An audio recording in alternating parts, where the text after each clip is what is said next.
আবার কিছু অপকারও গ্রহণ করে থাকে। যেমন মানুষ উপকার গ্রহণ করে থাকে বলতে আকাশ পথকে পর্যবেক্ষণ করেই আমাদের জাহাজগুলো কোন দিক দিয়ে চলবে, আমাদের উড়োজাহাজগুলো কোন দিক দিয়ে চলবে। এবং আমি আমার দাদিকেও দেখেছি যে তিনি কোনো সময় ঘড়ি দেখে সালাত আদায় করতেন না, এমনকি তাহাজ্জুদের সালাতও না। উনি তাহাজ্জুদের সালাতও আদায় করতেন রাতের আকাশের তারকা ও নক্ষত্ররাজির অবস্থানকে দেখে। তো নক্ষত্ররাজির অবস্থান মানুষকে সময় বলে দেয়, নক্ষত্ররাজির অবস্থান মানুষকে সকল গ্রহর যে গতিপথগুলো আছে এই গতিপথগুলো নির্ধারণ করে দেয়। এখন এখানে যেটি সমস্যা সেটি হচ্ছে মানুষ মনে করে যে এই যে গতিপথগুলো আছে আকাশের, এগুলোর উত্থান এবং পতনের সাথে সাথে পৃথিবীতে অনেক কিছু পরিবর্তিত হয়। পৃথিবীতে অনেক কিছু পরিবর্তিত হয় বলতে দেখা যাচ্ছে গ্রহ এবং নক্ষত্রের পরিবর্ধনের সাথে সমুদ্রের উত্থান পতন, ভূমিকম্প, মানুষের জীবনের রক্তের উপর তার প্রভাব, তার ভালো লাগা মন্দ লাগা, শরীরটা দুর্বল করা, মানসিকভাবে শক্তিশালী হওয়া, এগুলো সকল কিছুর উপর আকাশে যে পরিবর্ধনগুলো হচ্ছে এই পরিবর্ধনগুলোর প্রভাব থাকে।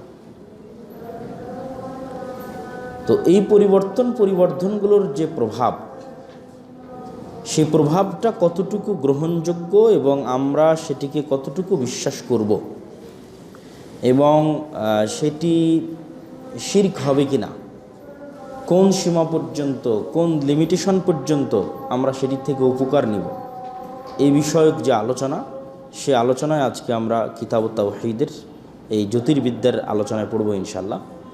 তার আগে আপনাদের সাথে আর দুই একটা বিষয় একটু শেয়ার করে নিই।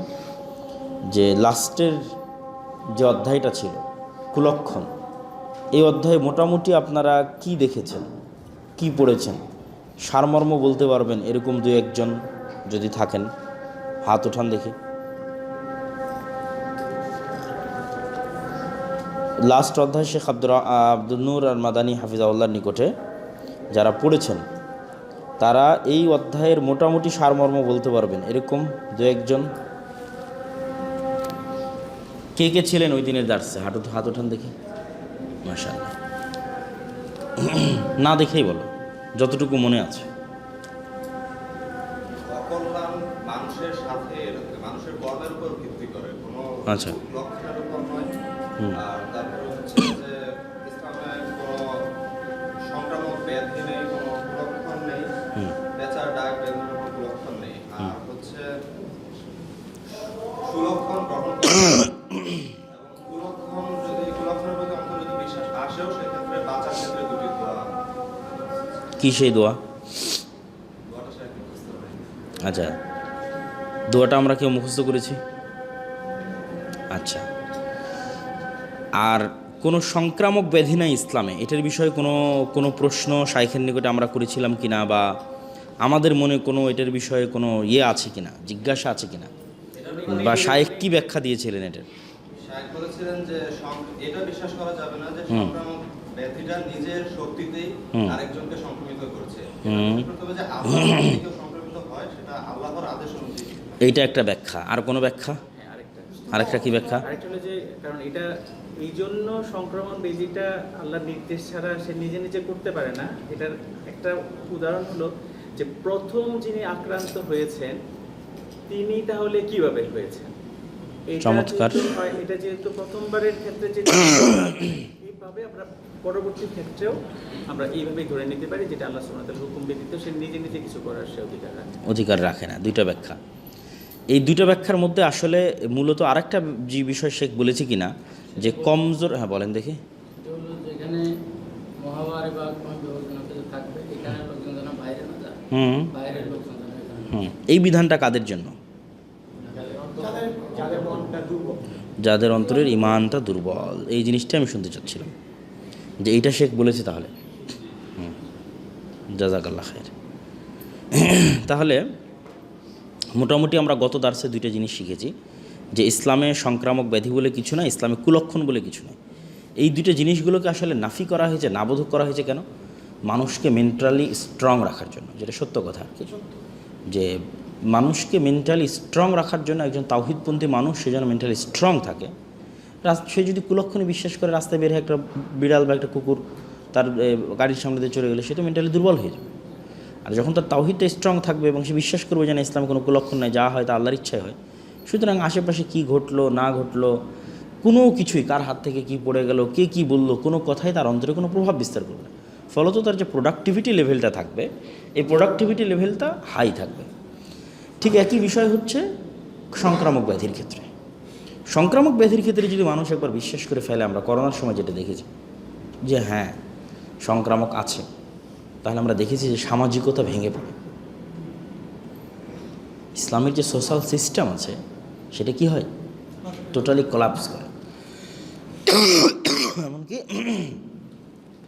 মা অসুস্থ, তাকেও পর্যন্ত সন্তান সেবা করবে না, কেন? শুধু বিশ্বাস করে তার মা যেহেতু সংক্রামক ব্যাধিতে আক্রান্ত, সুতরাং সে যদি তার মায়ের সেবা শুশ্রূষা করে তাহলে সেও আক্রান্ত হবে। তাহলে পুরো দুনিয়াটা একটা স্বার্থপর পৃথিবীতে পরিণত হয় এবং সকল সামাজিক রীতিনীতি ভেঙে পড়ে। তো এই জন্য মানুষকে মানসিকভাবে স্ট্রং রাখার জন্য অবশ্যই মানুষকে বিশ্বাস করা উচিত যে সংক্রামক ব্যাধি বলতে কিছু নাই, যা হয় তা আল্লাহর ইচ্ছা এবং আল্লাহর আদেশে হয়। যেটার যুক্তি উনি দিয়েছে, আল্লাহ নবী হাদিসে বলেছে যে তাহলে প্রথমটাতে কিভাবে হলো, এটার অ্যান্সার দেয়। প্রথমটাতে যে আল্লাহ যেভাবে করেছে ওই আল্লাহ চাইলে সবটাতে নতুনভাবে করতে পারে, আর যদি ওই আল্লাহ না চান তাহলে কোনোভাবেই হবে না। আর এইটার বিষয়ে আমরা করোনার সময় আমরা এগুলো পরীক্ষিত।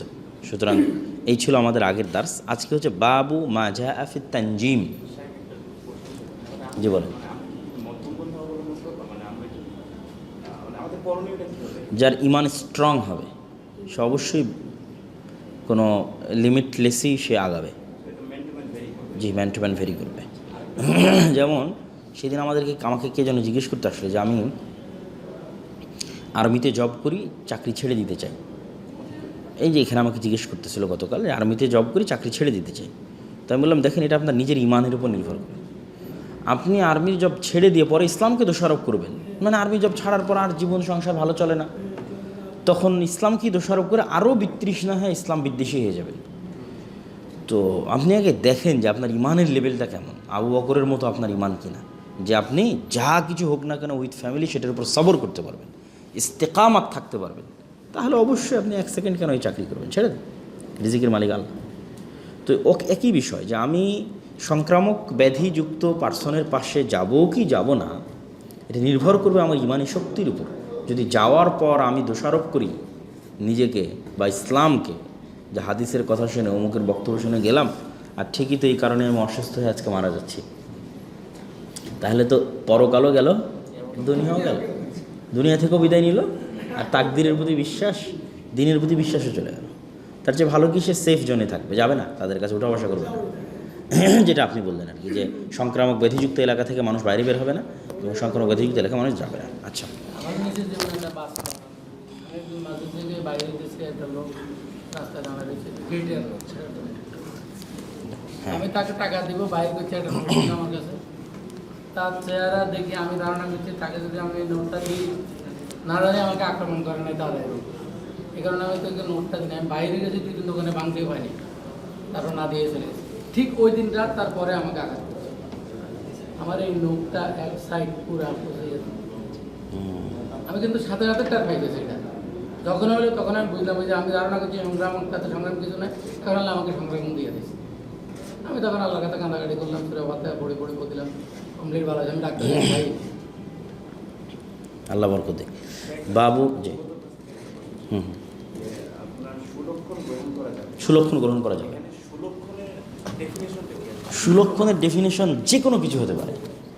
যেমন আমরা যে মানুষের সুন্দর নাম রাখতে বলি, এটা কিন্তু সুলক্ষণ। যে আল্লাহ নবী বহু মানুষের খারাপ অর্থবোধক নাম ছিল, চেঞ্জ করে দিয়ে ভালো নাম রেখেছে, জাস্ট ওই নাম থেকে সুলক্ষণ গ্রহণ করার কারণে। আপনার নামের প্রভাব আপনার সাথে থাকবে, আপনাকে এটা দ্বারা সুলক্ষণ গ্রহণ করতে হবে। এরকম যে কোনো কিছু দিয়ে আপনি একটা কাজ শুরু করতে গেলেন, খুব ভালো হচ্ছে, আলহামদুলিল্লাহ, আল্লাহ আমাকে হয়তো এই কাজে সাকসেসফুল করবে, তো ওইটাই হচ্ছে সুলক্ষণ। সব কিছু হতে পারে সুলক্ষণ। বাবু মাজা আফিত তানজিম। নাজমুন মানে তারকা, তারকারাজি, নক্ষত্ররাজি এবং জ্যোতির্বিদ্যা সম্পর্কে কোরআন হাদিসে কি এসেছে? قال البخاري في صحيحه قال قتادة خلق الله هذه النجوم لثلاث। আল্লাহ এই তারকাগুলোকে সৃষ্টি করেছেন তিনটা কারণে। জিনাতান লিস-সামা, আসমানের সৌন্দর্যের কারণে, ওয়া রুজুমান লিশ-শায়াতিন, শয়তানকে বিতাড়িত করার কারণে, ওয়া আলামাতি ইউহতাদা বিহা, যেটা আমরা বললাম যে এগুলো চিহ্ন যা দ্বারা মানুষের যে কোনো কিছুর গতিপথ মানুষ নির্ধারণ করতে পারে, সময় নির্ধারণ করতে পারে, রাতের অন্ধকারে চলতে পারে, দিক নির্ধারণ করতে পারে, সমুদ্রে চলতে পারে, উড়োজাহাজ উড়াতে পারে, অনেক কিছু মানুষ এটা দ্বারা উপকার গ্রহণ করতে পারে। ফামান তাআওয়ালা ফিহা গায়রা যালিক, এই কয়টা বাদে এই তারকাকে যদি কেউ অন্য কোনো কাজে ব্যবহার করে, আখতা, তাহলে সে ভুল করবে। ওয়াদা নাসিবা, এবং নিজের ভাগ্য বা নিজের তাকদীরকে ধ্বংস করে দেবে। ওয়া তাকাল্লাফা মা লা ইলমা লাহু বিহি, আর ওই জিনিস অর্জন করার চেষ্টা করবে যার আসলে জ্ঞান তার নিকটে নাই। যে নক্ষত্রের উত্থান পতন দেখে বোঝার চেষ্টা করবে যে আমার এখন ব্যবসা ভালো যাবে না মন্দ যাবে, তো এই জিনিস অর্জন করার পূর্ণ সক্ষমতা মানুষের নাই। শুধু এটা করতে গিয়ে সে নিজের ইমানটাকে নষ্ট করবে, তাকদীরকে নষ্ট করবে, কিন্তু এটা পরিপূর্ণ হাসিলও করতে পারবে না। ওয়াকারিহা কাতাদাতু তাআল্লুমু মানাজিলিল কামারি ওয়ালাম ইউরাখিস ইবনু উয়াইনা ফিহ। এই জন্য কাতাদা, একজন বড় তাবী, তিনি চন্দ্র এবং নক্ষত্র রাজির অবস্থান সম্পর্কে জ্ঞান অর্জনকে অপছন্দ করতেন। এবং ইবনু উয়াইনা, সুফিয়ান ইবনু উয়াইনা, তিনিও এই বিষয়ে কোনো ছাড় দেননি, তথা এই বিষয়ে মানুষ জ্ঞান অর্জন করুক এই মর্মে তিনি কোনো ছাড় দেননি। ওয়ারাখাসা ফি তাআল্লুমিল মানাজিলি আহমদ ওয়া ইসহাক, তবে ইমাম আহমদ এবং ইমাম ইসহাক স্বাভাবিক উপকারার্থে যে জ্ঞান অর্জন ততটুকুর ক্ষেত্রে তিনি ছাড় দিয়েছেন। যারা একদমই ছাড় দেয়নি তাদের উদ্দেশ্য হচ্ছে ওইটা অর্জন করতে গিয়ে আরও গভীরে গেলে যদি পথভ্রষ্ট হয়, আর যারা ছাড় দিয়েছে তারা হচ্ছে ওই সীমার মধ্যে থাকতে হবে, যে উপকারটা আমরা বাস্তব লাইফে পেতে পারি সেই সীমার মধ্যে। ওয়ান আবি মুসা قال قال رسول الله صلى الله عليه وسلم ثلاثة لا يدخلون الجنة, তিন শ্রেণীর মানুষ জান্নাতে প্রবেশ করবে না। মুদমিনুল খামর, মদ পানকারী, কাতিউর রাহিম, আত্মীয়তার সম্পর্ক ছিন্নকারী, ও মুসাদ্দিকুম বিসসিহর, এবং জাদুকে সত্যায়নকারী। জ্যোতির্বিদ্যাও এক প্রকার জাদু, জ্যোতির্বিদ্যা অর্জন করে আপনার ভবিষ্যৎ বলে দেবে, তো আপনি সেটাকে সত্যায়ন করবেন, সেটাই জাদুকে সত্যায়ন করা, সেটাই গণককে সত্যায়ন করা। এই অধ্যায়ের সামারি থেকে আমরা কি জানলাম? আল্লাহ কেন তারকা সৃষ্টি করেছে তা জানলাম। তিনটা কাজের জন্য আল্লাহ সুবহানাহু ওয়া তাআলা তারকা সৃষ্টি করেছে। এক নাম্বার কি বলতে পারবেন? আসমানের সৌন্দর্য। আসমান সুন্দর লাগে তো রাতে, অবশ্যই সুন্দর লাগে। দুই নাম্বার হচ্ছে শয়তানকে বিতাড়িত করার জন্য, যে শয়তান যখন আকাশের দিকে একদম সীমানা ক্রস করে যায়, বর্ডার লাইন ক্রস করে, তখন শয়তানকে তারকা উল্কা নিক্ষেপ করা হয়। আর আমার আর একটা মনে হয় যে যতগুলো গজবের বর্ণনা আমরা গতকাল জুমার খুতবায় দিচ্ছিলাম, যেগুলো আসমান থেকে পাথরের বৃষ্টি বর্ষণ, এগুলো হয়তো কোনো আল্লাহর এই লক্ষ লক্ষ কোটি কোটি গ্রহ নক্ষত্রের মধ্যে অবশ্যই এরকম আগুন বিশিষ্ট গ্রহ সূর্যের মতো থাকতেই পারে, যেখানে পাথরের আগুন থাকতে পারে। সুতরাং যখন এই ধরনের গজব আসে তখন সেখান থেকেও আসতে পারে। হয়তো নতুন করে সৃষ্টি করার দরকার নাই, আল্লাহ যে অবস্থায় সৃষ্টি করে রেখেছে শুধু আদেশ হওয়া যে জমিনে গিয়ে পড়ো। যেভাবে শয়তানের পিছনে উল্কা নিক্ষেপ হচ্ছে, ওইভাবে আগুনের পাথর পৃথিবীতে বর্ষিত হতে পারে। বাবু মাজা ফিল ইস্তিসকাই বিল আনওয়া, তারকা দিয়ে বৃষ্টি প্রার্থনা করা। আপনারা দেখবেন বাংলাদেশের গ্রামগঞ্জে বৃষ্টি প্রার্থনার জন্য অসংখ্য কুসংস্কার আছে। ব্যাঙ্গে ব্যাঙ্গে বিয়ে দেওয়া হয়, কিছু সাঁওতালদের কুসংস্কার, কিছু হিন্দুদের কুসংস্কার, এইরকম আরবদের কুসংস্কার ছিল। তারা তারকা রাজির মাধ্যমে কি প্রার্থনা করত? বৃষ্টি প্রার্থনা করত। ওয়াকাউলুল্লাহি তাআলা, আল্লাহ সুবহানাহু ওয়া তাআলার বাক্য, ওয়াতাজআলুনা রিজকাকুম আন্নাকুম তুকাদ্দিবুন, তোমরা মনে করো যে তোমাদের রিজিক নক্ষত্রের মধ্যে নিহত আছে। আন্নাকুম তুকাদ্দিবুন, তোমরা মূলত মিথ্যার উপর আছো।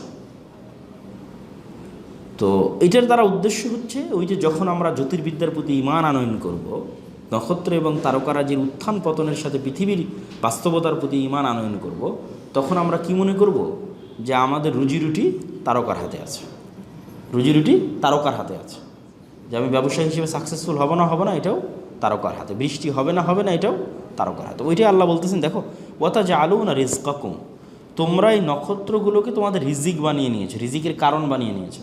আন্নাকুম তুকাজ্জিবুন, তোমরা মিথ্যারোপ করতেছো, মানে এটা মিথ্যা, এটা সত্য নয়। তারপরে আনাবি মালিক আল আশআরী রাদিয়াল্লাহু তাআলা আনহু, আবু মালিক আল আশআরী রাদিয়াল্লাহু তাআলা আনহু থেকে বর্ণিত, তিনি বলেন আন্না রাসূলুল্লাহি সাল্লাল্লাহু আলাইহি ওয়াসাল্লাম ক্বালা আরবাউন ফি উম্মতি মিন আমরিল জাহিলিয়াহ লা ইয়াতরুকুনাহুন্না, আমার উম্মতের মধ্যে 4টা বৈশিষ্ট্য থাকবে যা জাহিলি যুগের বৈশিষ্ট্য। এক, আল ফখরু বিল আহসাব, বংশ নিয়ে, পদমর্যাদা নিয়ে গৌরব, সামাজিক স্ট্যাটাস নিয়ে গৌরব, এখনও আছে। ওয়াত্তানু ফিল আনসাব, পিতা মাতাকে তুলে ধরে, বংশকে তুলে ধরে খোঁটা দেওয়া, তোর বাপ এই, তোর 14 গোষ্ঠী এই, অমুক এই তমুক এই, তো এইটা বলে খোঁটা দাও। ওয়াল ইস্তিসকাউ বিন নুজুম ওয়ান নিয়াহা, এবং তারকারাজির সাহায্যে বৃষ্টি প্রার্থনা করা। ওয়ান নিয়াহা মানে হচ্ছে মাতম করা। মৃত ব্যক্তি যখন মারা যাওয়ার পর গ্রাম অঞ্চলগুলোতে আরও বেশি হয়, কিছু মহিলাই থাকে যারা এটাকে একটা আনুষ্ঠানিকতা বানিয়ে নিয়েছে, যে একসাথে সেখানে যেতে হবে এবং একসাথে সেখানে কান্নাকাটি করতে হবে। সেই কান্নাকাটি করার ক্ষেত্রে তারা খুব উঁচু আওয়াজে হাত পা বুক চাপড়ে কান্নাকাটি করে, তাতে চোখে পানি আসুক আর না আসুক, এটাকে একটা রেওয়াজ বানিয়ে নেওয়া হয়েছে এবং এই রেওয়াজ এখনও অব্যাহত আছে। তো আমাদের যেটা জানার বিষয় সেটা হচ্ছে এই বিষয়গুলো কিসের অন্তর্ভুক্ত? জাহিলিয়াতের অন্তর্ভুক্ত। সামাজিক স্ট্যাটাসকে কেন্দ্র করে যদি আমি মানুষের সাথে গর্ব অহংকার করি, মানুষের বংশমর্যাদাকে লক্ষ্য করে যদি তাকে খোঁটা দেই এবং তারকার মাধ্যমে বৃষ্টি প্রার্থনা করি এবং মৃত্যুর পর মাতম করি, সবগুলো কিসের কাজ? জাহিলিয়াতের কাজ। ওয়াকালা আন্নাইহাতু ইযা লাম তাতুব ক্বাবলা মাউতিহা, জেনে রাখো মাতমকারিনী, কেন বেশিরভাগ মাতম করে আসলে মহিলারা, মাতমকারিনী মহিলা ইযা লাম তাতুব ক্বাবলা মাউতিহা, যদি মৃত্যুর পূর্বে তওবা না করে, তুকামু ইয়াউমাল কিয়ামাতি ওয়া আলাইহা সিরবালুম মিন কাতিরানিন ওয়া দিরউম মিন জারাব,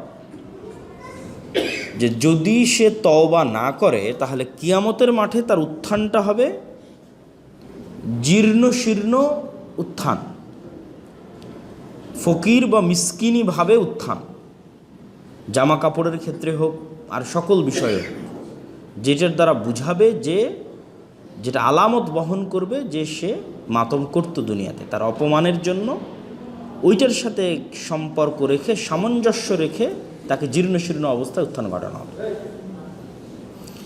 ওয়ালাহুমা আন যায়েদ ইবনে খালিদিন রাদিয়াল্লাহু তাআলা আনহু ক্বালা সাল্লা লানা রাসূলুল্লাহ সাল্লাল্লাহু আলাইহি ওয়াসাল্লাম সালাতাস সুবহি বিল হুদাইবিয়া, হুদাইবিয়ার যুদ্ধের দিন আল্লাহর নবী আমাদেরকে সালাত আদায় করালেন। আলা ইসরে সামাইন কানাত মিনাল লাইলি ফালাম্মান সরাফা, রাতের এক অংশে, ফালাম্মান সরাফা আকবালা আলান নাস, যখন সালাত শেষ হয়ে গেল তিনি মানুষের মুখোমুখি হলেন, মুখোমুখি হয়ে বললেন, হাল তাদরুনা মাযা ক্বালা রাব্বুকুম, দুনিয়ার মানুষ তোমরা কি জানো আজ তোমাদের আল্লাহ তোমাদের বিষয়ে কি বলেছে? ক্বালু আল্লাহু ওয়া রাসূলুহু আ'লাম, আল্লাহ আর আল্লাহ রাসূল ভালো জানেন। বলে ক্বালা, আজকে আল্লাহ বলেছেন, আল্লাহর নবী বলছেন, আজকে আল্লাহ বলেছেন, আসবাহা মিন ইবাদি মুমিনুম বি ওয়া কাফির, আজকে আমার একদল বান্দা আমার উপর মুমিন অবস্থায় থাকলেও তারা কাফের হয়ে গেছে। মুমিন থাকলেও আমার উপর ঈমান আনয়ন করলেও তারা কি হয়ে গেছে? কাফের হয়ে গেছে। ফাআম্মা মান ক্বালা মুতিরনা বিফজলিল্লাহ ওয়া রাহমাতিহি ফালিযালিকা মুমিনুম বি কাফিরুম বিল কাওকাব ওয়া আম্মা মান ক্বালা মুতিরনা বিনাউই কাযা ওয়া কাযা ফাযালিকা কাফিরুম বি মুমিনুম বিল কাওকাব। মানুষ দুই ভাগে বিভক্ত হয়ে গেছে, একদল আমার কাফের হয়ে গেছে, আর একদল তারকারাজির কাফের হয়ে গেছে। একদল আমার উপর ঈমান আনয়নকারী হয়ে গেছে, আর একদল তারকারাজির উপর ঈমান আনয়নকারী হয়ে গেছে। যে মানুষ আজকে বৃষ্টি দেখে বলেছে আজকে ওই তারকা ওখানে উঠেছিল এই জন্য আজকে বৃষ্টি হয়েছে, সে মানুষ আমার কাফের হয়ে গেছে। ও ঈমান আনয়ন করেছে কার উপর? তারকার উপর। আর যে বলেছে না মুতিরনা বিফাজলিল্লাহ ওয়া রাহমাতিহি, আল্লাহর দয়ায় আল্লাহর রহমতে একমাত্র আল্লাহর ইচ্ছায় বৃষ্টি হয়েছে, তাহলে সে কিসের কাফের হয়েছে? সে তারকারাজির কাফের হয়েছে। আর ঈমান আনয়ন করেছে কার উপর? আল্লাহ সুবহানাহু ওয়া তাআলা। তো আমরাও যখন আমাদের যুগের সাথে যদি এই হাদিসটিকে মিলাই, তাহলে আবহাওয়াবিদের অফিস থেকে যখন ঘোষণা হয় যে আগামীকালকে বৃষ্টি হতে পারে, তো আমাদের অন্তরে যদি এরকম বিশ্বাস তৈরি হয় যে আবহাওয়া অফিস থেকে বলেছে এই জন্যই বৃষ্টি হচ্ছে, তাহলে ঈমান আসলো আবহাওয়া অফিসের উপর, আর কাফের হয়ে গেলাম আল্লাহ। বিশ্বাস রাখতে হবে একমাত্র আল্লাহর ইচ্ছাতেই বৃষ্টি হয়, আল্লাহর আদেশেই বৃষ্টি হয়। এখানে আর কোনো কিছুই কারণ হিসেবে ভূমিকা পালন করে না। কেননা এই আবহাওয়ার পূর্ববর্তী অবস্থা দেখে যে ভবিষ্যৎবাণীটা করা হয়, ওই পূর্ববর্তী অবস্থার পরবর্তী সেকেন্ডে কি হবে সেটাও বিজ্ঞানীরা জানে না। মানে তারা তো একটা সিচুয়েশন দেখে বলতেছে যে ঝড়টা বঙ্গোপসাগরে একটা ঝড় তৈরি হয়েছে, তারপরের সেকেন্ডে ওই ঝড়টা কোন দিকে যাচ্ছে, কিভাবে যাচ্ছে, আসলেই আঘাত হানবে না সমুদ্রে শেষ হয়ে যাবে জানে না। ঘুরতে ঘুরতে ঘুরতে ঘুরতে প্রতি সেকেন্ডে তাদেরকে আপডেট দিতে হয়, মানে ওইটার অবস্থার উপর পরিপ্রেক্ষিত করে তাদের আপডেট দিতে হয়। তাহলে আসলে মূলত যিনি ওইটা ঘটাচ্ছেন তিনি কে? ওইটা ঘটার কিছু আলামত দেখে মানুষ বুঝতে পারে যে ওখানে হয়তো এটা হচ্ছে। এটা স্বাভাবিক, এটা আশ্চর্য হওয়ার মতো কিছু না। আমরা ওখানে যদি ধোঁয়া দেখি আমরা বলবো ওখানে মনে হয় আগুন লেগেছে। এটা আমাদের সিম্পল নলেজ যে ওখানে ধোঁয়া দেখতে পাচ্ছি মানে ওখানে আগুন লেগেছে। আকাশে মেঘ উঠেছে, সিম্পল নলেজ। এখনকার আবহাওয়াবিদেরা হয়তো একদিন আগে বলে দিচ্ছে, আর আগের যুগের মানুষেরা ওই পূর্ব দিগন্তে মেঘ উঠেছে, তাড়াতাড়ি ধান গরু পোয়াল কাপড় চোপড় সব সরাও। তো আমও তো 2 মিনিট 10 মিনিট আগে আগের যুগের মানুষও তো জানতে পারতো, কিন্তু তার মানে তার জানতে পারার কারণে বৃষ্টি হচ্ছে নাও হতে পারে। দেখবে যে মেঘ তার উপর দিয়ে আর এক এলাকায় গিয়ে বৃষ্টি বর্ষণ করছে। ঠিক বৃষ্টি বর্ষণের পূর্ব মুহূর্ত পর্যন্ত কেউ জানে না যে এই বৃষ্টি কোথায় বর্ষিত হবে। মেঘ দেখে বলে দাও এটা সহজ যে হ্যাঁ বৃষ্টি হতে পারে, কিন্তু তাদের ওই হওয়া না হওয়ার উপর তাদের কোনো কন্ট্রোল নাই। এটাই আল্লাহ বলছে যে এইটা যদি কেউ বলে তাহলে ও কাফের হয়ে গেছে, আর যদি বিশ্বাস আল্লাহর উপর রাখে তাহলে মুমিন আছে। ওয়ালাহুমা মিন হাদিস ইবনে আব্বাস মা'নাহু ওয়া ফিহি ক্বালা বা'দুহুম লাকাদ সাদাকা নাওউ কাযা ওয়া কাযা। ইবনে আব্বাস রাদিয়াল্লাহু তাআলা বলছেন, একদিন মানুষেরা বলল যে আজকে তো ঠিকই ওই নক্ষত্র সত্য প্রমাণিত হয়েছে। নক্ষত্র কিভাবে সত্য প্রমাণিত হলো? মানে আমরা যেটা আইডিয়া করেছি যে ওই নক্ষত্র ওখানে উঠলে এই হবে সেটাই হয়েছে, তাহলে তো নক্ষত্রের বিষয়টা সত্য। ফাআনজালাল্লাহু হাযিহিল আয়াহ ফালা উকসিমু বিমাওয়াকিইন নুজুম। এই আয়াতের আগে পরেও একটু আমাদের দেখা উচিত। এটা কত নম্বর আয়াত, কোথায় আছে বলতে পারবেন? সূরা ওয়াকিয়া 75 থেকে 82 নম্বর আয়াত।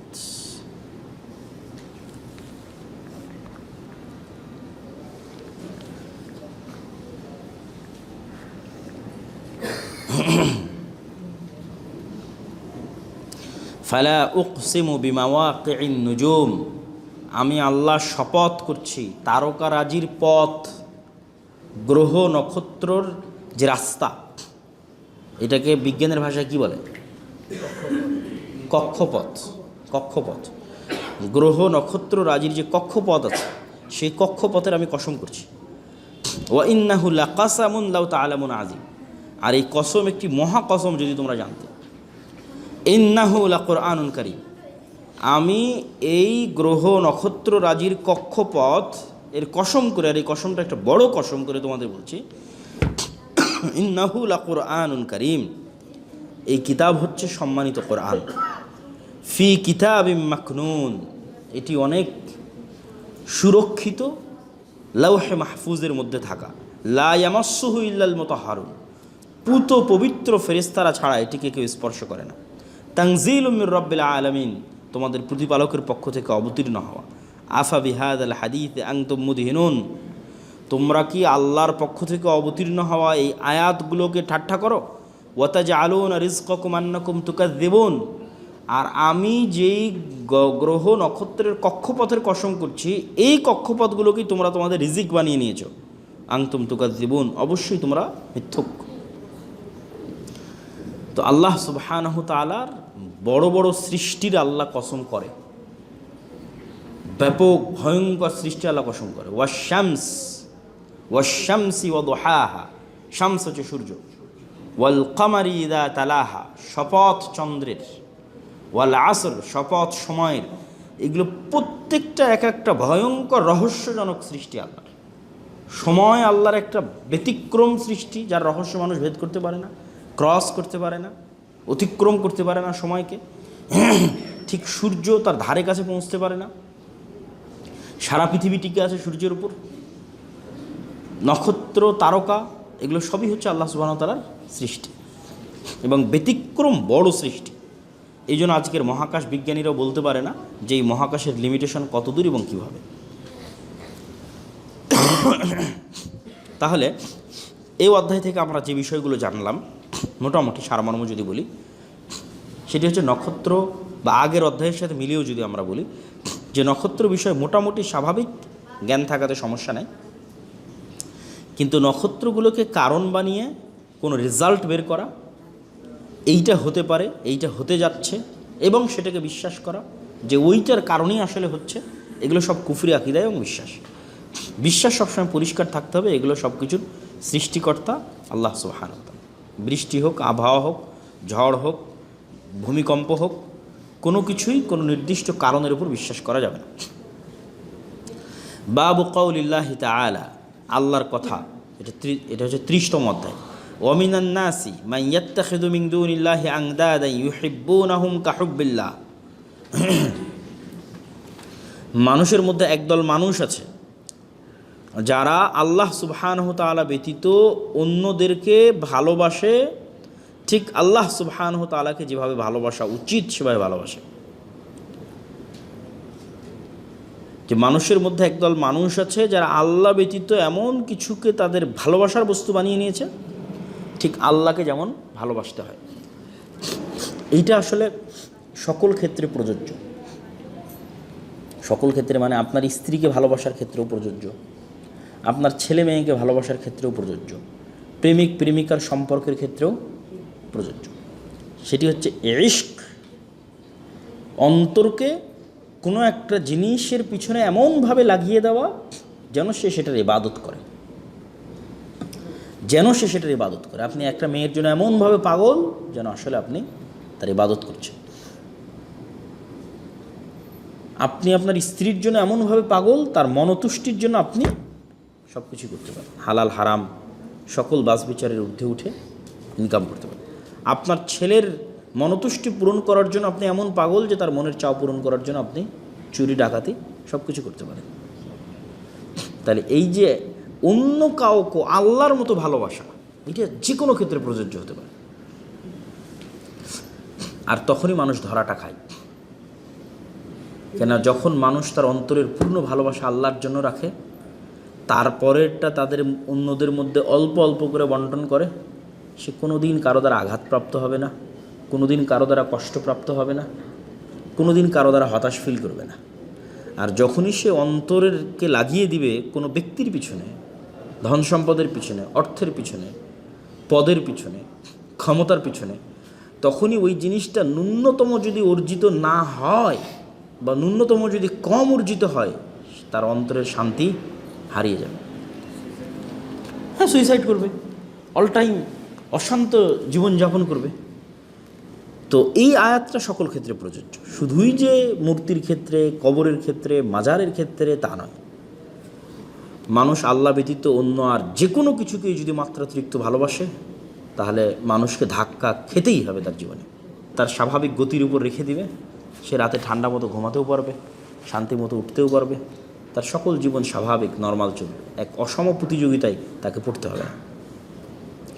কুল ইন কানা আবাউকুম ওয়া আবনাউকুম ওয়া ইখওয়ানুকুম ওয়া আজওয়াজুকুম ওয়া আশীরাতুকুম ওয়া আমওয়ালুন ইকতারাফতুমুহা ওয়া তিজারাতুন তাখশাউনা কাসাদাহা ওয়া মাসাকিনু তারদাউনাহা আহাব্বু ইলাইকুম মিনাল্লাহি ওয়া রাসূলিহি। হে রাসূল, আপনি বলে দিন,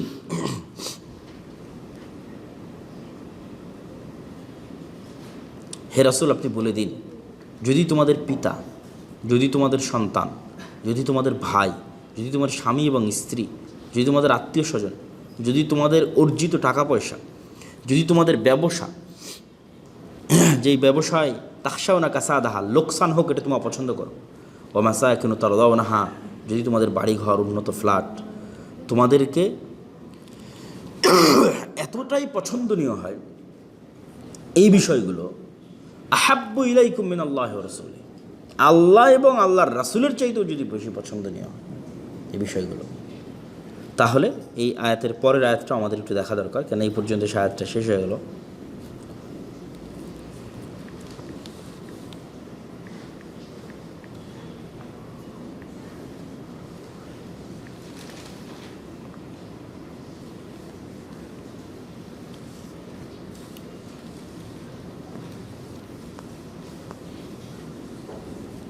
ফাতারাব্বাসু হাত্তা ইয়াতি আল্লাহু বিআমরিহি ওয়াল্লাহু লা ইয়াহদিল কওমাল ফাসিকিন, তাহলে তোমরা অপেক্ষায় থাকো, অপেক্ষা করো আল্লাহর ফাইনাল সিদ্ধান্ত আসা পর্যন্ত। মানে আল্লাহ সুবহানাহু ওয়া তাআলা একটু হুমকি দিয়ে বলতেছেন আর কি, একটু সতর্ক করে বলতেছেন যে যদি তোমাদের নিকটে প্রিয় হয়, তোমাদের বাপ মা, আত্মীয় স্বজন, টাকা পয়সা, ধন দৌলত, বাড়ি গাড়ি, এগুলো তোমাদের জন্য বেশি প্রিয় হয় আল্লাহ এবং আল্লাহর রাসূলের চাইতে, তাহলে তোমরা প্রস্তুত হয়ে থাকো আল্লাহর আদেশ আসা পর্যন্ত। ওয়াল্লাহু লা ইয়াহদিল কওমাল ফাসিকিন, আর আল্লাহ ফাসিকদেরকে কখনো হেদায়েত দেন না।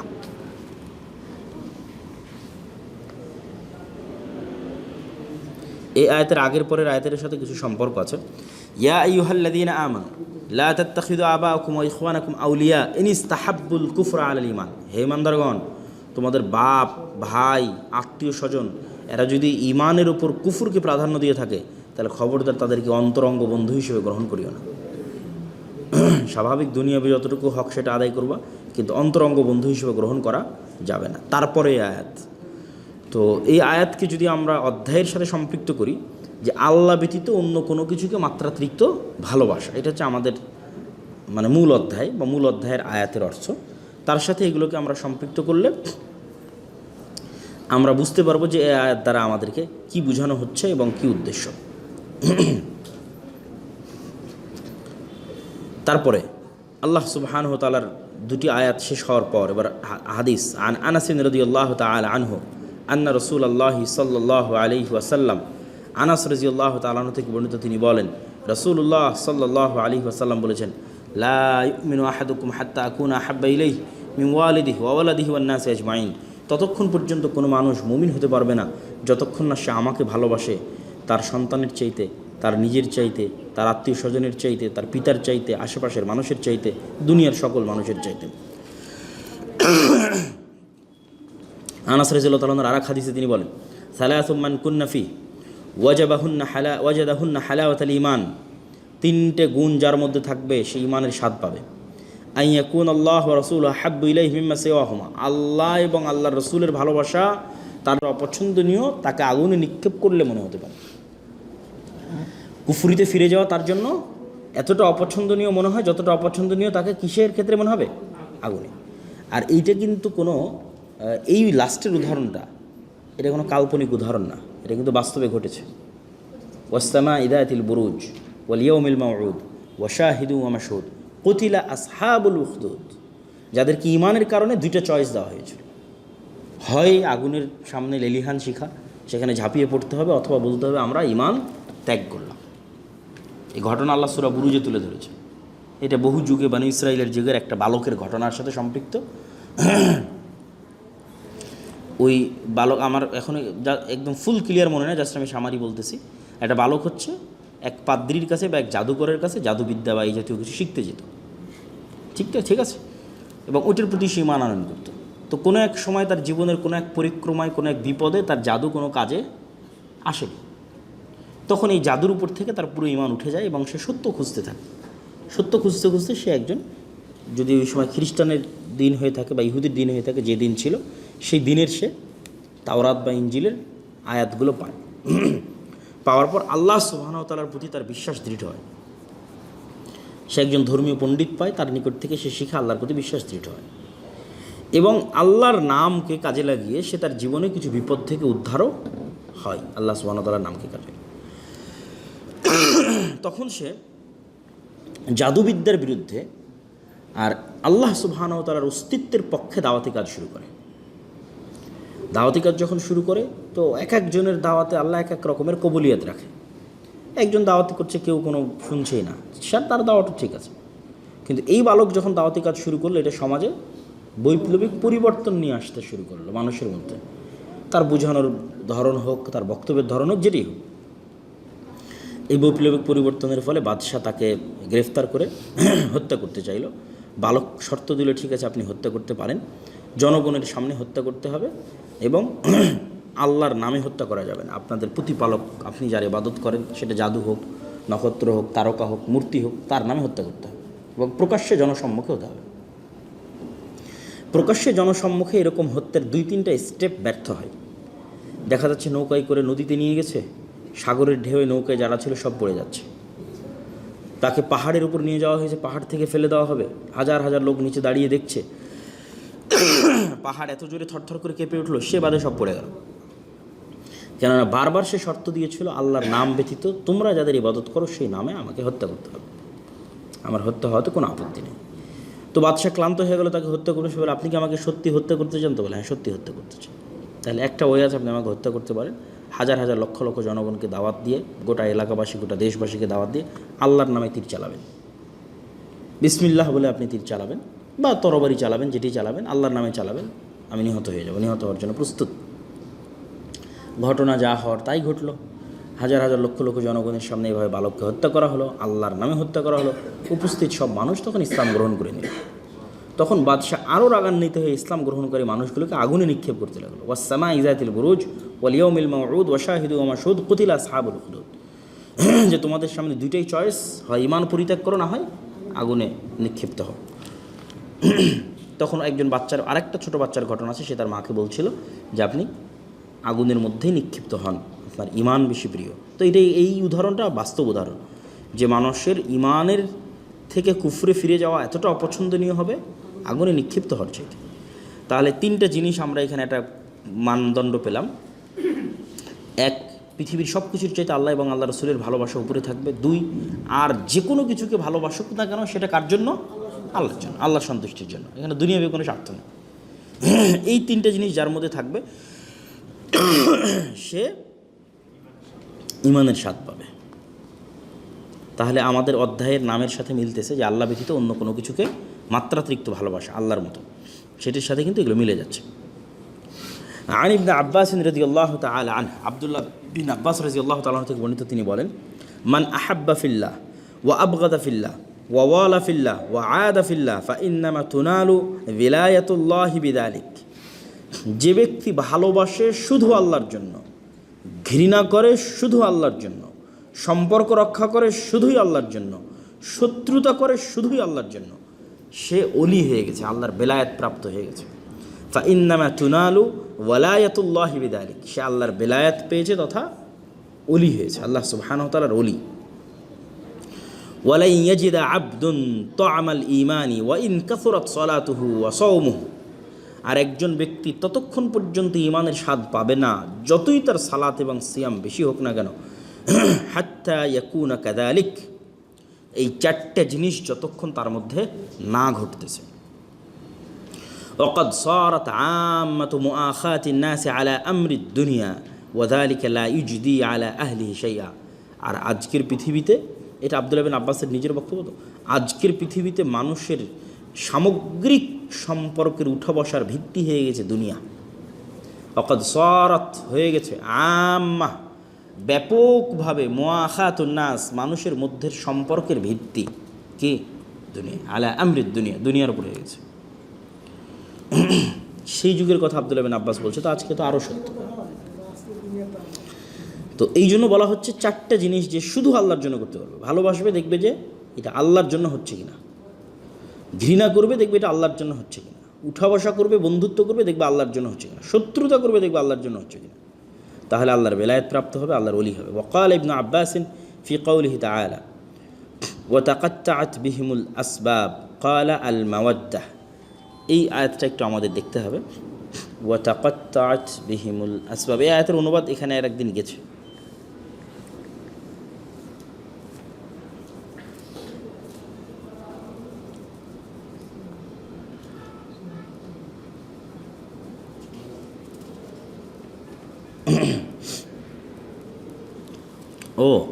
এই ওয়াতাকাত্তাআত বিহিমুল আসবাব, এটা আমরা যেই আয়াত দিয়ে আমাদের অধ্যায়টা শুরু হয়েছে সেই আয়াতের পূর্ণ রূপের মধ্যে আছে।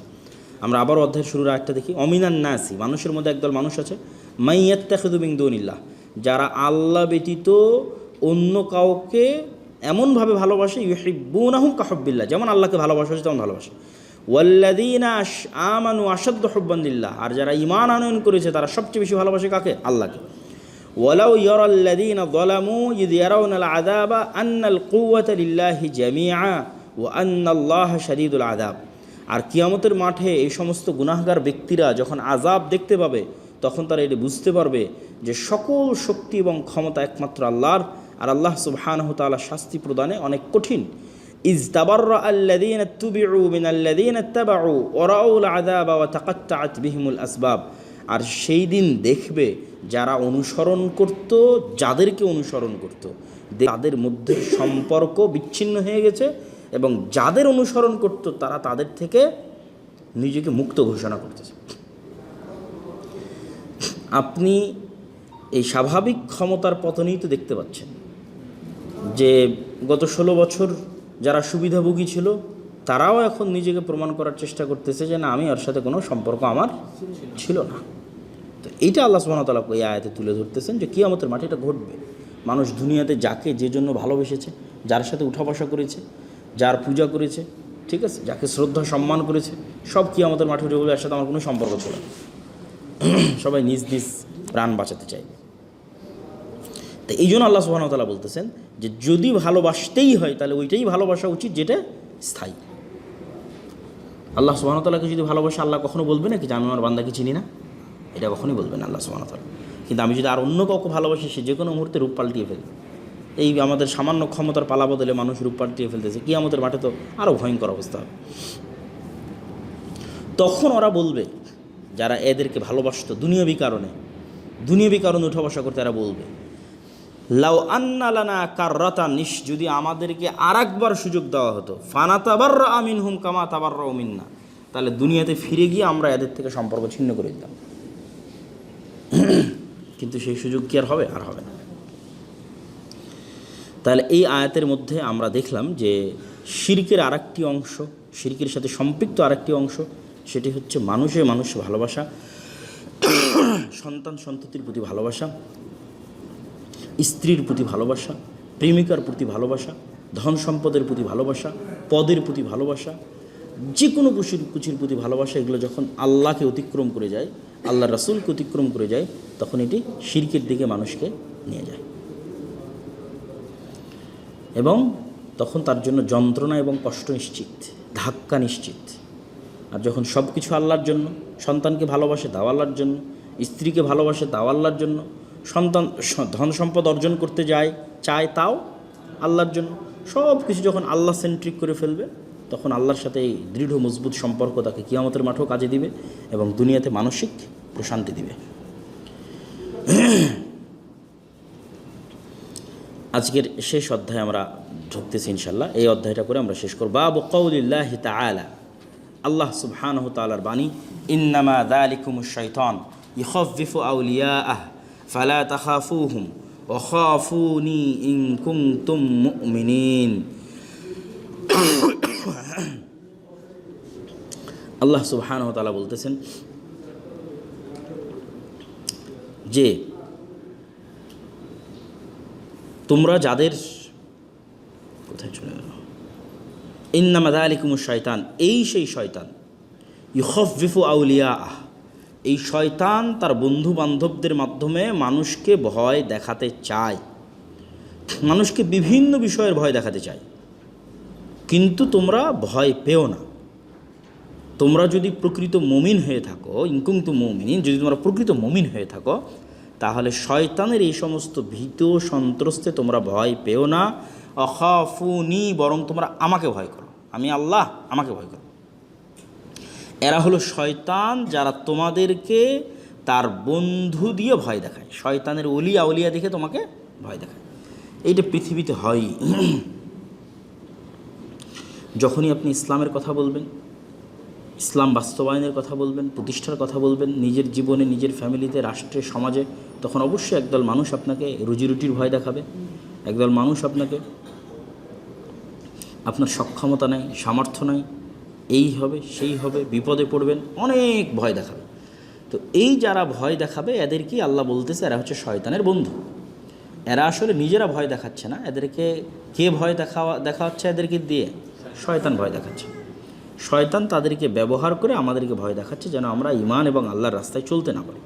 তো আল্লাহ বলতেছেন তুমি তাদেরকে ভয় পেও না, আমাকে ভয় পাও যদি ঈমান আনয়ন করো।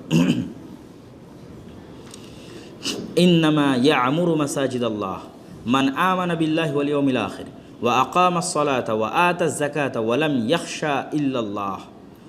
নিশ্চয় আল্লাহর মসজিদ তারাই আবাদ করবে যে আল্লাহর প্রতি ঈমান আনয়ন করে, পরকালের প্রতি ঈমান আনয়ন করে, সালাত আদায় করে, জাকাত প্রদান করে, ওয়ালাম ইয়াখশা ইল্লাল্লাহ, আর আল্লাহ ব্যতীত কাউকে ভয় পায় না।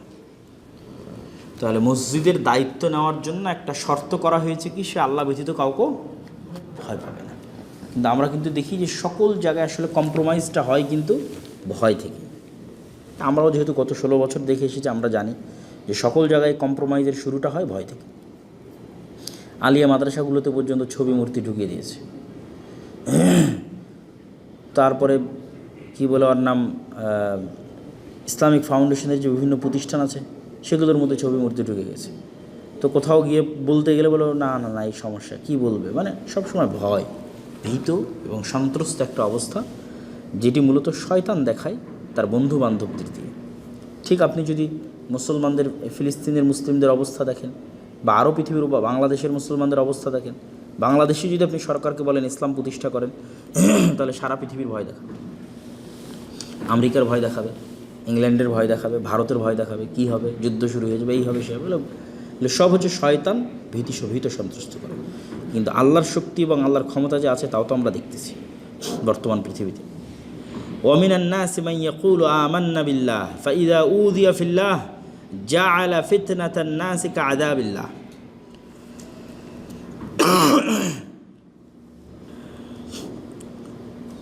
ওয়ামিনান নাস, মানুষের মধ্যে একদল মানুষ আছে, মান ইয়াকুলু আমান্না বিল্লাহ, যারা বিশ্বাস করে, যে যারা বলে যে আমরা আল্লাহর প্রতি ঈমান আনয়ন করেছি।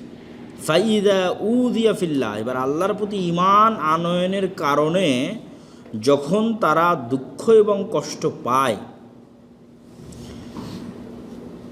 জাআলা ফিতনাতান নাসি কাআযাবিল্লাহ,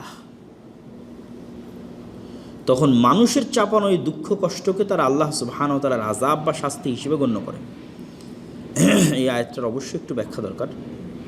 ওয়ামিনান নাসি মান ইয়াকুলু আমান্না বিল্লাহি ওয়া রাসূলিহি জাআলা ফিতনাতান নাস।